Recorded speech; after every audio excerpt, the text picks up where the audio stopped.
You love her voice, you love her looks, what Melissa loves is talking to Roy Johnson. Hi, everybody. So I had to tell everybody that I was going to, for my birthday month, talk to one person, a friend of mine, for every week. And it was going to be on the subject of their choosing. It was going to be either the golden age of comic books in general, a specific character, a specific issue or title. And I only got three of them. But now I have a fourth that's occurring after my birthday month, and that is because my friend Roy Johnson has volunteered to talk to me about a subject of his choosing, and that is public domain. And say hi to everybody, Roy. Hello. Good job. All right, so this is a subject that I have touched upon in some of my videos before, but I've never done a whole episode on the subject. So that's what this is going to do. We're going to do a deep dive into talking about what it is, how it affects comic books, and in the past, what is public domain from the history of comic books, and what we can do with that. So let's get started at the very beginning. Let's pretend that my viewers are really dumb. They're not. They're very educated and smart, and I'm totally not kissing up right now. But let's just go back to the beginning and talk about what is the public domain. Do you have a good answer for that, Roy? So, first of all, I'm not a lawyer. None of this constitutes legal advice, etc. Blah blah blah. So, public domain just refers to a set of works, whether they're books, novels, comics, records, whatever, that don't have copyright protection, essentially, right? So, historically, whenever a creator has made something in, I think the rule is fixed it in a, or set it in a fixed form, like a book or a whatever, that receives copyright protection, which essentially just is the author controls the right to copy, right? So literally copy it or take excerpts from it or whatever. So within the realm of comic books, comics that are in the public domain basically means the copyright's expired. Most of the time, most of your viewers or whatever are probably American, although, maybe there's some Brits or whatever. So throughout most of the world, copyright has usually been defined as having a term of the length of the author's life plus 50 years or plus 70 years. In the United States, the terms of copyright and the terms have changed greatly over the last 100 years. So depending on what little snippet of time the comic book you're talking about might have been published, different rules to determine whether it's still under copyright would apply. Right? So it's really tricky with the US, which is the biggest publisher, superhero comics anyway. And the country whose comic books I'll be talking about, at least for now, I think I'm gonna, and we haven't really talked about this on my channel, but I think I'm gonna be talking exclusively about American comic books, just to try to, box myself in a little bit, because it's already a pretty expansive history as it is, just talking about American comic books without going beyond.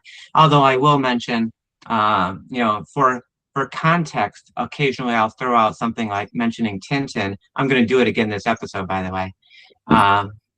And you did bring up the fact that other countries have different rules, so that's a thing. Something that is in the public domain now in the US may not be in the public domain in another country and vice versa, which is something that we don't have to spend a lot of time on, but it's something that affects our usage of these things. And the fact that we can use other people's stuff is something that I think that we need to talk about a little bit more.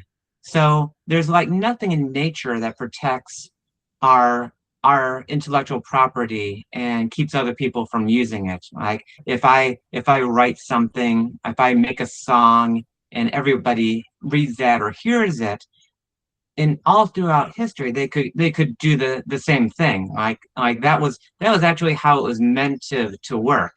Like if you wrote if you made up a song, you shared that by other people hearing it and singing it elsewhere. And there wasn't really the thought that you can monetize this, because there wasn't money in a lot of cultures. But then as we get into a society where there's monetization, then we have to have protections for things like this. So we have copyright laws that allow you to, for a certain length of time, have this exclusively for yourself. And you can give out permission to other people to use it, but you don't have to.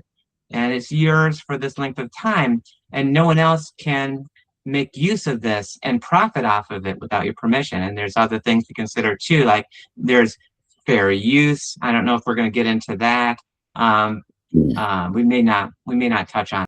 So if I were the writer of something successful, which is a stretch, but if I had created like let's say a video podcast that really took off and made me a fortune, then my children, or my child really, could profit off of that for most of his life, and then it enters into the public domain. And then if it's a corporation, that's 95 years, correct? I don't know, to be honest with you. Okay. In the US, because you have, if you're a comic book company and you hire someone under work for hire, which is like, you're going to do the work, I'm going to get all the rights. The company gets the rights to the work, but everything that is before 1930 is in the public domain right now, but there's not a lot of comic books that are from before 1930, and yet there are thousands and thousands of comic books that are in the public domain. And you touched on this already, that there are certain rules from certain times that affect this. So let's talk about that now. Let's talk about that. So there are it has not always been that long, right? So that's an issue that we can talk about. Do you know how long copyright laws were when our nation first started? When we had our first copyright law?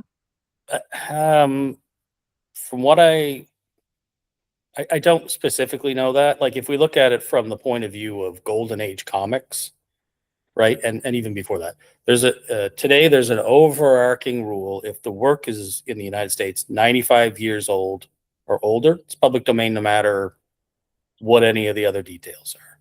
Mm-hmm. If you were a Golden Age publisher in 1940, at that time you needed to like fill in a bunch of paperwork, send a couple copies to the Library of Congress, register your copyright, and then put it in the indicia and say, little C in the circle, copyright, Melissa, 1940. And you would have a copyright for 28 years. So it expired in 28 years. If you wanted to renew it, you'd pay a fee, put some documents in, and you'd be renewed for a second 28-year period. So whatever that, 56 years. Yeah. But then by the 70s, I think it was the 70s, they brought in the Sonny Bono Act and the copyright extension in 1976, and there was a whole flux of the rules. But the reason that you'll see a lot of books from World War II in the public domain is because a bunch of those companies went out of business. Part of it is that superheroes took a nosedive in popularity after the war, and people switched to war and crime and funny animals and whatever.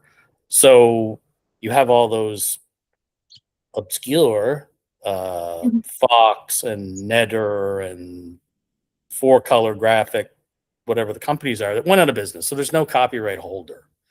Others like DC, they kept chugging along with Superman, Batman, and Wonder Woman, because there was some contractual thing that DC would lose the rights if they didn't publish Wonder Woman. So, and then they had all their little backup features like Aquaman and whatever. So that's kind of why those heroes survived the present day, and the stories are copyrighted, because DC was very invested in keeping those cash cows alive, copyrighting the books, and then they would. I had a bunch of stuff from the 60s. I don't know, but they kind of switched to their monster books and stuff, right?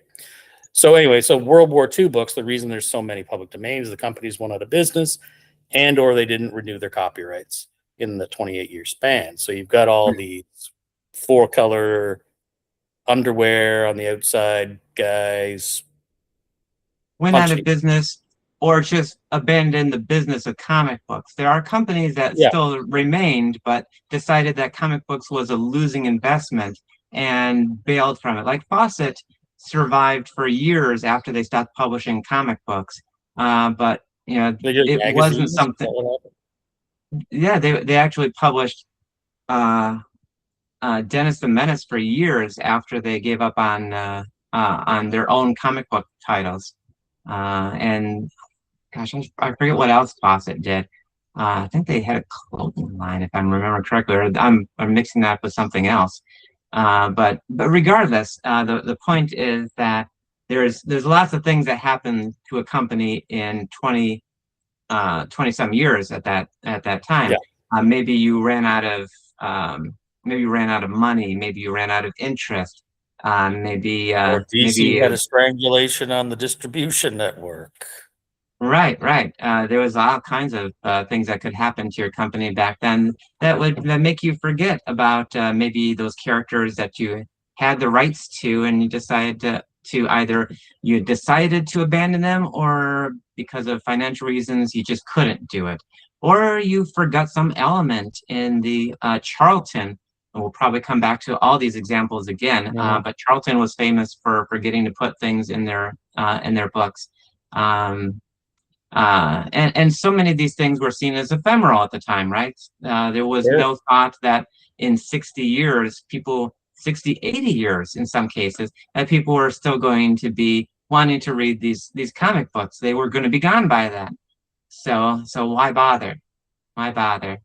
And even DC is guilty of this to some extent. I mean, we know that DC has really good lawyers, and they have protected everything post-Superman. But there actually are some pre-Superman titles that slipped into the public domain. We can go back and use some early Dr. Occult within reason, because that is now those issues of Morphon are public domain. But there's also other issues here, and let's touch on this really quick about copyright versus trademark, because these are very related laws. Do you want to touch on this first, or do you want me to prattle on about it? I can tell you what little I know. Okay. So copyright really protects the contents of a work, a book, or a piece of music, or whatever. Trademarks, technically, 99% of the time, are really to protect the title of a work. Action Comics, Detective Batman, whatever. A lot of people seem to think that characters are trademarked, but usually they're not. I mean, something like Mickey Mouse will become a visual representation of the set of products that Disney produces, because it's been paired with those things so often that in the public mind, oh, Mickey Mouse, or really those three circles in silhouette, are enough to evoke, oh, that's Disney. Well, it's not Disney, it's Mickey Mouse. But so Mickey Mouse is sort of a trademark in that situation. But for the most part, you trademark the title of a work, is my kind of understanding of it, right? Yeah, you can. Well, there's specific elements of the creation that you can trademark. So you can trademark the name of the character. You can trademark. You can, to an extent, trademark the likeness of the character. You can trademark the logo for the character, but then the creation itself is public domain. And that's why your example of Mickey Mouse was a great one. Mickey Mouse, up to a certain point, is public domain, but you might get into trouble if you call that character Mickey Mouse, or make it look too much like Mickey Mouse, or you definitely can't make it look like a Mickey Mouse from later works that are not in the public domain. So there's all kinds of problems with touching onto these properties, and part of this is because trademark allows companies to, as long as they're defending that trademark, they can protect those forever. And that's why you have even older characters like John Carter of Mars is a character that is even older and has been in the public domain longer, and yet there's an estate for Burroughs that protects these trademarks to this day, and makes it difficult to use those specific names of characters, and you can like use the name of the character in your story, but if you try to put it on the cover of your book or advertise it as that character, then you get into trouble for it. Exactly. Yeah. You have a lot of John Carter comic books coming out these days that are called like Prince of Mars or something like that. Something that we know what you're talking about, wink, wink, but it's not really John Carter on the cover. Yeah. Well, ERB protects Tarzan as well, I think, right?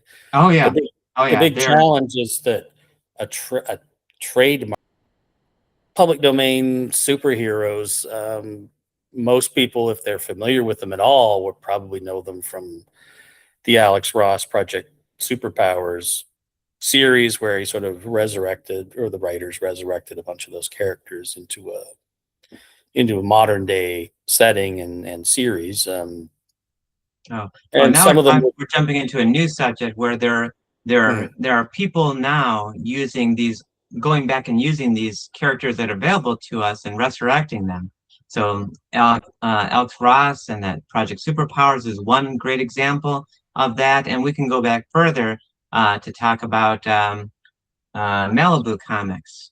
Brought back a whole bunch of characters in the 1990s called the Protectors, and those were all from a company called Centaur Comics. So I think 1990s is probably when this started. Bill Black is another figure that really pioneered this, going back and dredging up, if you will, these old characters, renewing their legacies, and paving the way into testing the legality of this too. He hit problems where companies tried to slam the brakes on him and say, no, you can't call that character that anymore. It has to have a different name.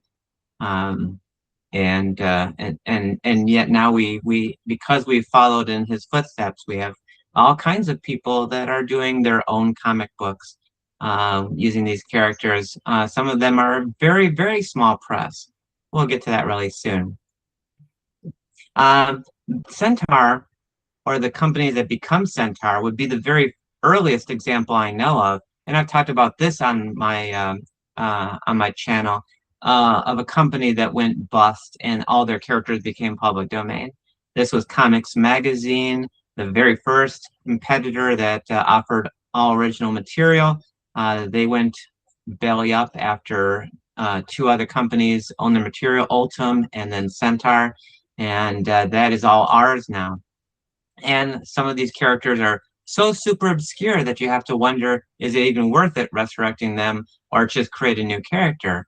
And yet there is some charm to the idea of reusing this character, that if your fans want to take the time to research this, they can go back and see where you got these characters from and learn about this history that gives your creation like some added gravitas, because of this history that you've absorbed into your work.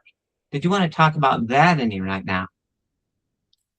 Well, just before I sort of forget, one of the early books was Wonder Comics #1, that had Wonder Man from Fox Features, that was sort of sued into oblivion by DC, who said, everyone talks about it as though the character was whatever, but really it was the structure of the story and certain panels that were brought in by DC, as you are violating the copyright of Action Comics #3 or whatever.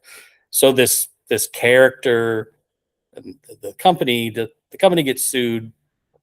I think they still persist and publish other comics, but they have been basically told this character violates the copyright, or the story that featured your character infringes on our copyright, so they no longer publish this character.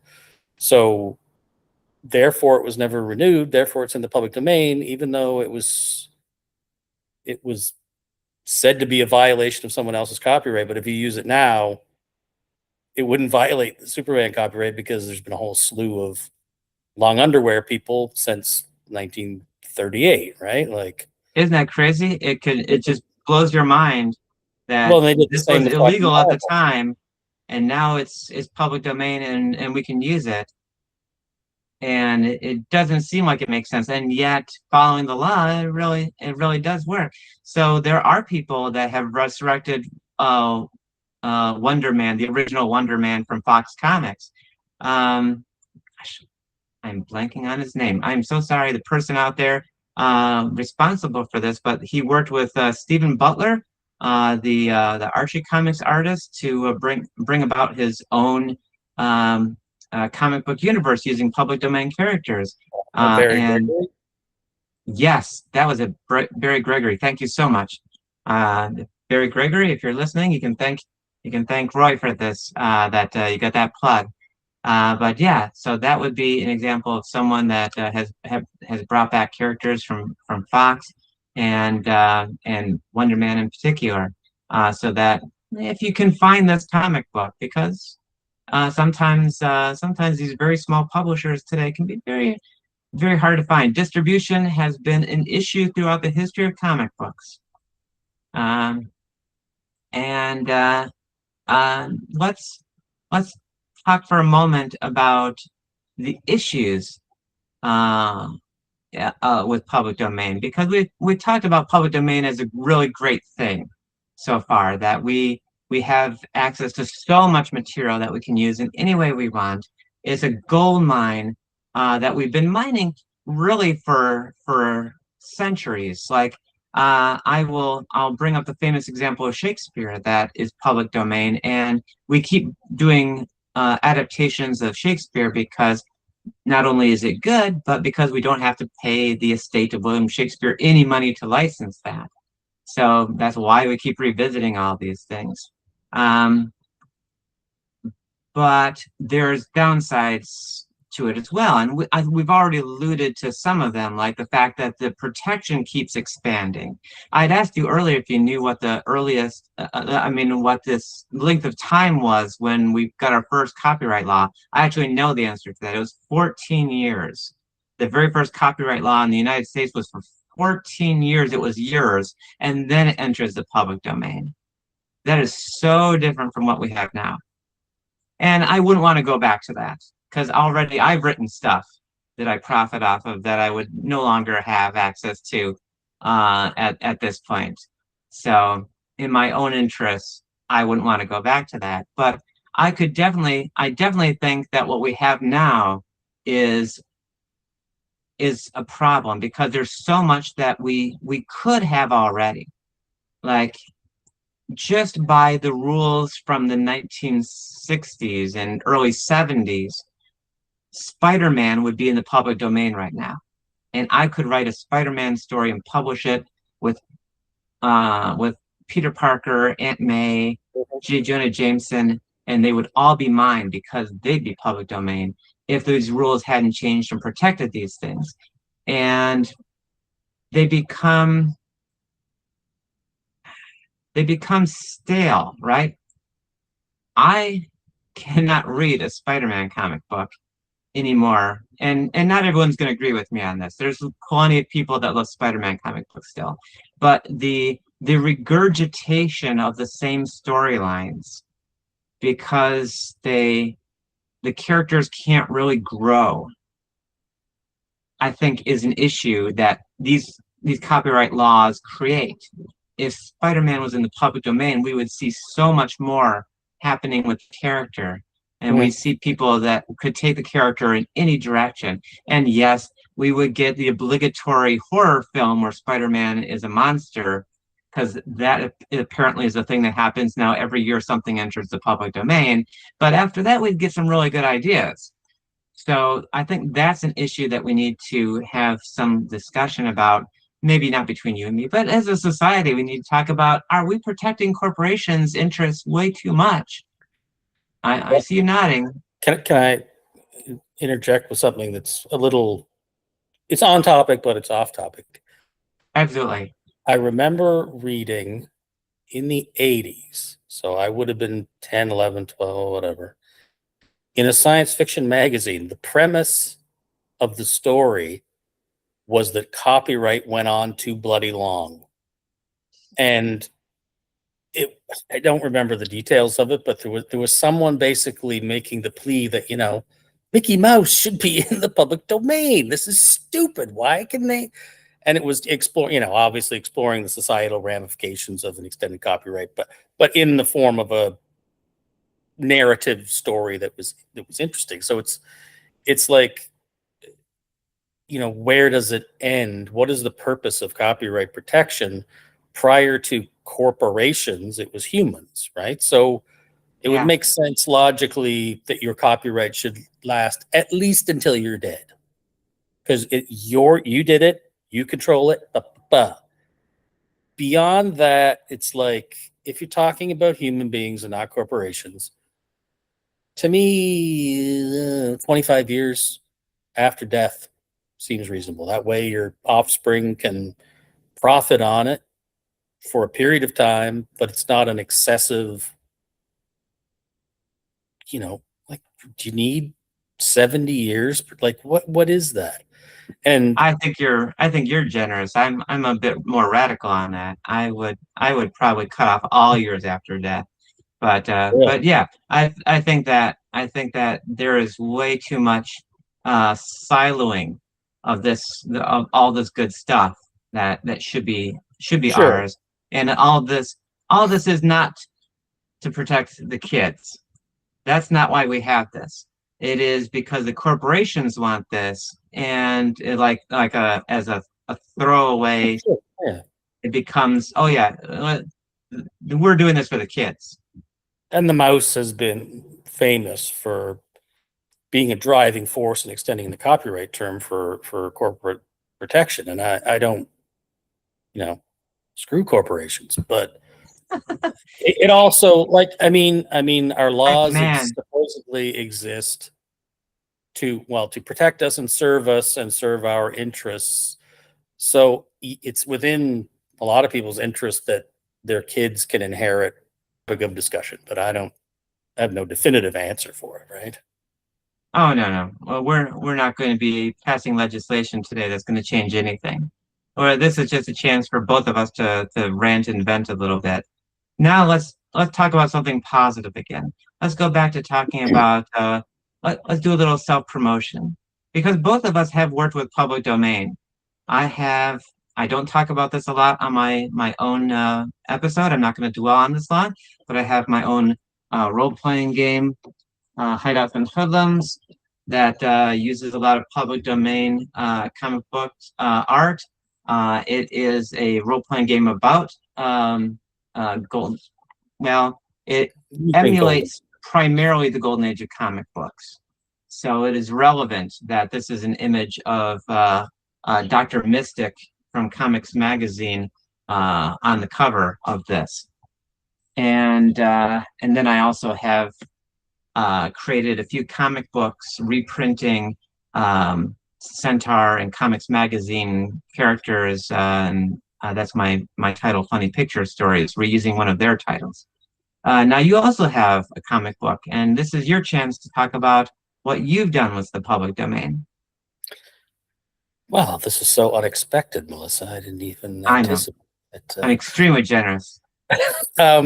So I have a small publishing indie comics thing called Standard Comics, which was the name of a real company that lasted, I think, till the late 50s.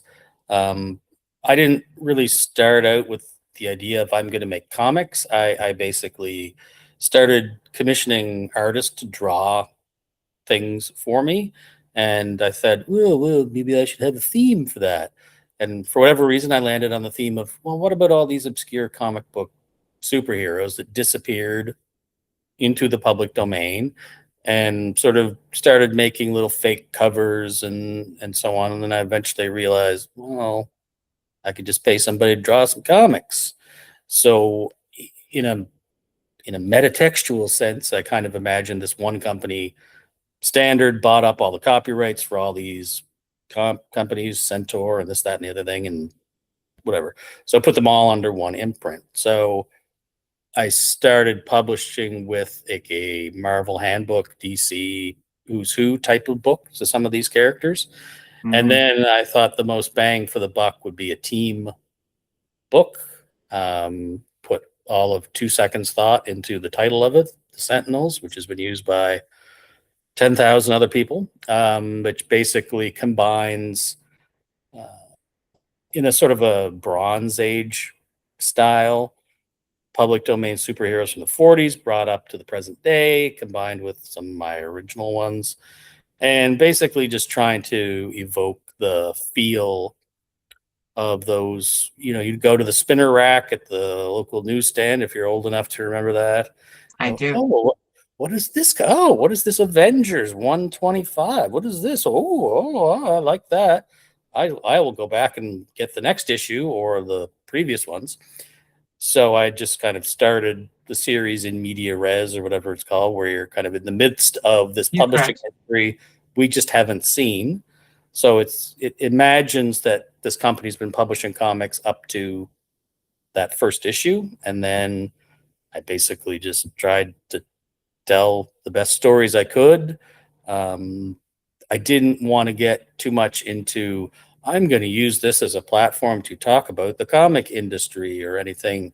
It's not like a meta thing or a satirical approach. It's job. Really just, yes, it's just it's just kind of a retro throwback to, what would it have been like if we had this third big company publishing superhero comics. So Barry Gregory is actually the guy who runs the print on demand shop that prints my books for Kickstarters. I did not know that. So he's got sort of three companies, I guess. One is like the print on demand. The other, it will actually host digital copies of your books, and you can order hard copies. And then he has Gallant Comics, which is his comics line where he's got Amazing Man is the main character for that. So he's actually the printer. So the way that it's worked for me is that I'll write the books. I'll hire someone to do all the heavy lifting, the artist, and then there's a lot of hard work. It is, because you can easily write a crowd of 10,000 people. Okay, good luck. I'm not drawing that. And then turn to sort of a crowdfunding platform like Kickstarter to, get it out to people and attempt to recoup some of the expenses of doing it, right? Because it's I don't know, one of the least cost-effective ways to tell a story, I guess, in a way. It is a model. The comic book industry is something that is not a successful model anymore. It's a money loser, right? We only do it because we love the medium. We don't do it because we're going to make money off of it. No. If you want to be a millionaire in comics, start with $1 billion. Like I'd heard it was 2 million. The only way to get 1 million. The only way to make $1 million in the comic book industry is to start with 2 million. Yeah, that was the quote I heard. $1 billion, that could get you really far. It could. I'd be hiring people left and right, stimulating the economy. Oh, dang! But it's challenging, and it's we're 12 issues in the indie comics world. That's not too bad, and right. Just trying to get it out there, I guess. I mean, 12 issues is like twice as long as a DC Comics run that doesn't have Batman in it. Sure. So that's a real accomplishment these days.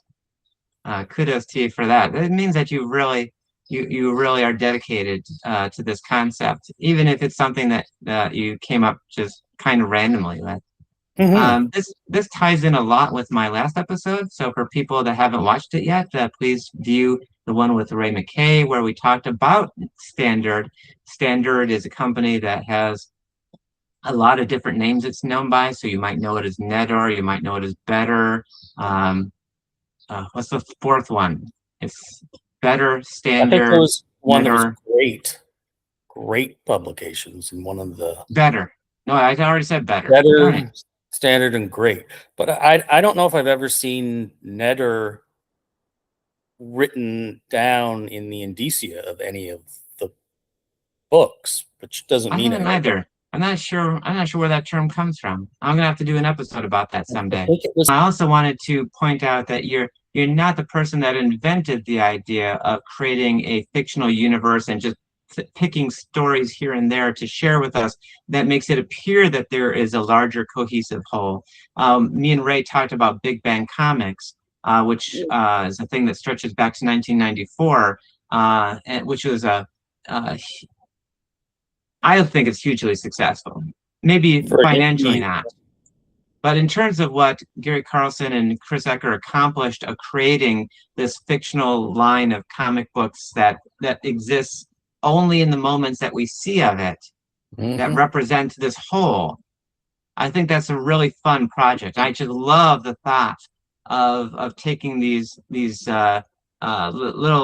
keyhole views into this other universe where this line of comic books exists, and that's what you've created your own version of, and that's to be applauded. I love that. Sure, like they took sort of more of an archetypal approach of we need a Supermanish character or a Wonder Womanish character, and then they had sort of their Bronze Age and their Silver Age, I think, were the main ones, and then they've got Golden Age stories, and they're just so well done and the like drawn in the style of the time that it's set in. So it's not like I don't know any modern artists. Jim Lee sitting down and drawing it, and you're going, well, that's not the Golden Age Superman. What is this? Not there's like the stylistic elements of the visuals are so appropriate to the period. It's hard to find artists that can sort of turn off their own style and try to emulate another one, which I don't know if that makes them good or bad, because when I drew as a kid, it was like, okay, I'm going to draw this one like Jim Aparo would do it, or I'm going to try to draw like John Byrne. I was terrible, but I could sort of poorly channel those artists. To you're doing a bad Ditko impression. Got it. Mm. Oh, you're doing this. So finding those artists to do it in the style is just, yeah, they did a great job with Big Bang. I agree. All right, so I think that we've pretty much covered everything that I wanted to address in today's episode. Is there anything else that you wanted to say to my viewers, Roy, before we say goodbye? No, thanks for having me on the show. Of course, glad to have you. And I hope that everyone enjoyed this, and that you're going to, if you haven't already, like and subscribe. Go out and see what Roy is doing. Maybe we'll put some links. I don't know if I put links in my last episode. I'm going to have to go back and check on that. But I'm eventually going to finish preparing all this stuff and make sure that there's links in the comment sections to all these videos. And then you can go back and take a look at what they've done or what I've done. And have a great day. So bye, everybody. And I'll stop recording there. And